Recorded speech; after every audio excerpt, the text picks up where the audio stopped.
ನಮಸ್ತೆ ಎಲ್ರಿಗೂ. Doctor Virupaksha Devaramane sir ಬರೆದಿರುವಂತಹ ಮಕ್ಕಳು ಮಕ್ಕಳಾಗಿರಲಿ ಬಿಡಿ ಪುಸ್ತಕದ ಮುಂದಿನ ಚಾಪ್ಟರ್ ಮಕ್ಕಳಿಗೆ ನೀಡಬಹುದಾದಂತಹ ದೊಡ್ಡ ಉಡುಗೊರೆ. ಕಾಮನ್ ಆಗಿ ನಾವು ಅಂದ್ಕೊಳ್ತೇವೆ, ಎಲ್ಲ ಪೇರೆಂಟ್ಸು ಅಷ್ಟೇ, ನಾವು ಒಳ್ಳೆ ಸ್ಕೂಲಿಗೆ ಸೇರಿಸಿದ್ದೇವೆ, ಎಲ್ಲ ಬುಕ್ಸ್ ತಂದು ಕೊಟ್ಟಿದ್ದೇವೆ, ಒಳ್ಳೆ ಬಟ್ಟೆ ಕೊಡಿಸಿದ್ದೇವೆ, ಒಳ್ಳೆ ಟಾಯ್ಸ್ ಕೊಟ್ಟಿದ್ದೇವೆ, ಇಷ್ಟು ಕೊಟ್ಬಿಟ್ರೆ ನಮ್ಮ ಪೇರೆಂಟಿಂಗ್ ಕೆಲಸ ಮುಗೀತು ಅಂತ ನಾವು ಅಂದ್ಕೊಳ್ತೇವೆ. ಅದು ನಿಜವಾಗ್ಲೂ ಅಲ್ಲ ಅನ್ನಿಸ್ತದೆ. ಈ ಚಾಪ್ಟರ್ನ ಓದಿದ ಮೇಲೆ ನನಗನ್ಸಿದ್ದು, ಯಾಕಂದರೆ ನಾವು ಮಕ್ಕಳ ಹತ್ರ ನೀನು ಹೇಗಿದೆಯಾ, ನಿನ್ಗೆ ಏನು ಅನ್ನಿಸ್ತಾ ಇದೆ, ಇವತ್ತು ನಡೆದಿರೋ ಘಟನೆ ಬಗ್ಗೆ ನಿನಗೆ ಯಾಕಷ್ಟೊಂದು ಬೇಸರ ಆಯಿತು, ಅಪ್ಪ ಬೈದಾಗ ಯಾಕಷ್ಟು ಅಳ್ತಾ ಇದ್ದೆ, ಶಾಲೆಯಿಂದ ಅಳ್ತಾ ಬಂದಿಯಲ್ಲ, ಎಂತ ಆಯಿತು, ನಿನ್ನ ಮೇಲೆ ನಾವು ತಗೊಂಡಿರುವಂಥ ಕೆಲವು ನಿರ್ಧಾರಗಳ ಬಗ್ಗೆ ನಿನಗೆ ಏನು ಅನ್ನಿಸ್ತಾ ಇದೆ, ಈ ಥರದ ಪ್ರಶ್ನೆಗಳನ್ನ ನಾವು ಕೇಳೋದೇ ಇಲ್ಲ ಅಲ್ವಾ. ಅಂದರೆ ನಾವೇ ನಿರ್ದೇಶನ ಕೊಡೋಕ್ಕೆ ಹೋಗ್ತೇವೆ, ಅಂದರೆ ಅವ್ರನ್ನೊಂದು ನಾವು ಪ್ರಾಪರ್ಟಿ ಅಂದ್ಕೊಂಡು ಟ್ರೀಟ್ ಮಾಡ್ತಾ ಇರ್ತೇವೆ, ಪ್ರತಿಯೊಂದನ್ನು ನಾವು ಜಡ್ಜ್ ಮಾಡ್ತೇವೆ ಅನ್ನೋ ಥರ ಇರ್ತೇವೆ. ಆ ಅವರಿಗೂ ಕೂಡ ಒಂದು ಸೂಕ್ಷ್ಮ ಮನಸ್ಸಿದೆ ಅಂತ ನಾವು ಅರ್ಥ ಮಾಡ್ಕೊಳ್ಳೋದೇ ಇಲ್ಲ. ನಮಗೆ ಗೊತ್ತಿರೋದು ಕೋಪ, ಬೇಸರ, ಅಳು, ಹಠ, ಇಷ್ಟು ಸಣ್ಣ ವಿಷಯಕ್ಕೆ ಅಷ್ಟೊಂದು ದೊಡ್ಡರಾದ ಅಂತ ಮಾಡೋದು. ನಿಮಗೆ ಸ್ವಲ್ಪ ಹೇಳಿಬಿಟ್ರೆ ಎಂತ ಅಷ್ಟೊಂದು ಇದಾಗಿ ಬಿಡ್ತದ, ಮುಚ್ಚು ಬಾಯಿ, ಇಷ್ಟು ಹಠ ಮಾಡಿದರೆ ಪೆಟ್ಟೆ ಸಿಗ್ತದೆ ನಿನಗೆ, ಈ ಥರ ಎಲ್ಲ ಹೇಳುವ ಮೂಲಕ ನಾವು ಅವ್ರು ಏನು ಅನುಭವಿಸ್ತಿದ್ದಾರೆ ಅಂತ ಹೇಳೋದನ್ನ ಅರ್ಥ ಮಾಡ್ಕೊಳ್ಳಿಕ್ಕೆ ಹೋಗೋದಿಲ್ಲ ನಾವು. ಆದರೆ ವಾಸ್ತವದಲ್ಲಿ ಅದು ಬೇರೆಯೇ ಆಗಿರ್ಬೋದು. ಕೋಪಿಸಿಕೊಂಡಂತಹ ಮಗು ಒಳಗೊಳಗೆ ಅವಮಾನದಿಂದ ಕುಗ್ಗಿ ಹೋಗ್ತಿರ್ಬೋದು, ಮಾತನಾಡಿದ ಮಾತು ಮುಜುಗರದಿಂದ ಮನಸ್ಸು ಮುದುಡಿ ಹೋಗಿರ್ಬೋದು, ಅಳುತ್ತಿರುವ ಮಗು ಸೋಲಿನಿಂದ ನಿರಾಶೆಯನ್ನು ಅನುಭವಿಸ್ತಾ ಇರ್ಬೋದು. ಈ ಒಳಗಿರುವಂತಹ ಕೆಲವು ಅಂಶಗಳನ್ನ ನಾವು, ಭಾವನಾತ್ಮಕ ಅಂಶಗಳನ್ನ ನಾವು ಆ್ಯಸ್ ಎ ಪೇರೆಂಟ್ ಅರ್ಥ ಮಾಡ್ಕೊಳ್ಳೋದಿಲ್ಲ.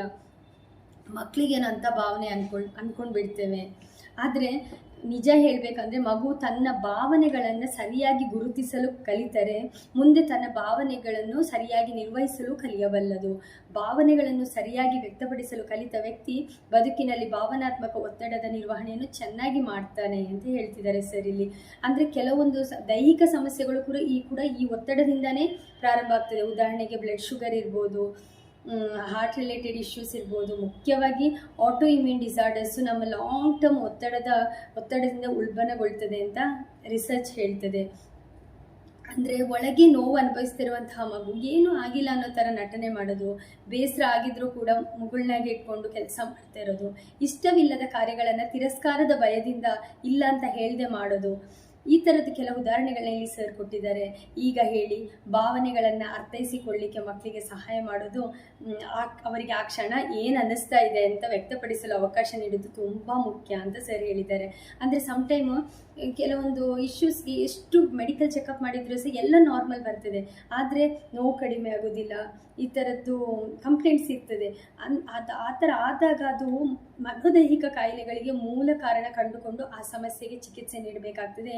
ಈವನ್ ಯೋಗ ಆಗಲಿ, ಪ್ರಾಣಾಯಾಮ ಆಗಲಿ, ರಿಲ್ಯಾಕ್ಸೇಷನ್ ಟೆಕ್ನಿಕ್ಗಳಾಗಿ ಈ ಥರ ಬೇರೆ ಬೇರೆ ಪರಿಕರಗಳ ಸಹಾಯ ಪಡಿಬೇಕಾಗ್ತದೆ. ಚಿಕಿತ್ಸೆ ಹೇಗಾದರೂ ಮಾಡ್ಬೋದು, ಆದರೆ ಬಾಲ್ಯದಲ್ಲಿಯೇ ಭಾವನೆಗಳಿಗೆ ಬೆಲೆ ಕೊಟ್ಟು ಪ್ರತಿ ಭಾವನೆಯನ್ನು ಅನುಭವಿಸಿ ಅದನ್ನು ಸಮರ್ಥವಾಗಿ ನಿರ್ವಹಿಸಲು ಕಲಿಸುವುದು ಆ ಮಕ್ಕಳಿಗೆ ಕಾಯಿಲೆ ಬರದಂತೆ ತಡೆಯಬಹುದು ಅಲ್ವೇ ಅಂತ ಹೇಳ್ತಿದ್ದಾರೆ ಸರ್ ಇಲ್ಲಿ. ಅಂದರೆ ಉತ್ತಮ ಪೇರೆಂಟಿಂಗ್ ಅಂದರೆ ಮಕ್ಕಳಿಗೆ ಉತ್ತಮ ಆರೋಗ್ಯ ನೀಡಿದಂತೆ. ಇಲ್ಲಿ ಒಂದು ಕೋಟ್ ಕೊಟ್ಟಿದ್ದಾರೆ ಸರ್, ಮಕ್ಕಳು ಗೌರವಕ್ಕೆ ಅರ್ಹರಾದ ವ್ಯಕ್ತಿಗಳು, ಮುಗ್ಧತೆ ಮತ್ತು ಭವಿಷ್ಯದಲ್ಲಿನ ಅವರ ಹೆಚ್ಚಿನ ಸಾಧ್ಯತೆಗಳಿಂದಾಗಿ ಅವರು ನಮಗಿಂತಲೂ ಶ್ರೇಷ್ಠರು. ಧನ್ಯವಾದಗಳು.